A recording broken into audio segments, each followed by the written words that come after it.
21 مارچ 2025 کو پاک افغان سرحد پر واقع اہم گزرگاہ تورخم بارڈر تقریباً 1 ماہ کی بندش کے بعد دوبارہ کھول دی گئی ہے۔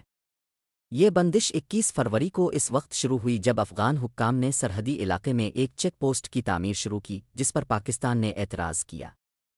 اس تنازع کے نتیجے میں دونوں ممالک کی سیکیورٹی فورسز کے درمیان فائرنگ کا تبادلہ بھی ہوا۔ اس طویل بندش کے دوران تجارتی سرگرمیاں معطل رہیں اور دونوں جانب کے تاجروں اور ٹرانسپورٹرز کو کروڑوں روپے کے نقصانات کا سامنا کرنا پڑا۔ متعدد مذاکرات اور جرگوں کے بعد دونوں ممالک کے حکام نے سرحد کو دوبارہ کھولنے پر اتفاق کیا۔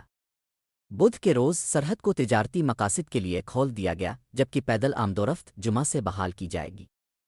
مقامی تاجروں اور کاروباری حضرات نے سرحد کی دوبارہ بحالی کا خیر مقدم کیا ہے اور امید ظاہر کی ہے کہ اس سے دونوں ممالک کے درمیان تجارتی تعلقات میں بہتری آئے گی۔ اس کے علاوہ سرحد کی بندش کے دوران پھنسے ہوئے ٹرکوں کی آمدورفت بھی بحال ہو گئی ہے جس سے اشیاء کی ترسیل میں آسانی ہوگی۔ اہم حکام نے واضح کیا ہے کہ سرحد کی مستقل بحالی کے لیے سرحدی تنازعات کا مستقل حل ضروری ہے۔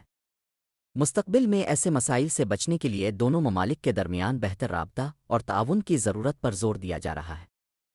سرحد کی دوبارہ کھلنے سے نہ صرف تجارتی سرگرمیاں بحال ہوں گی بلکہ دونوں ممالک کے عوام کے درمیان رابطے اور تعلقات میں بھی بہتری کی امید ہے۔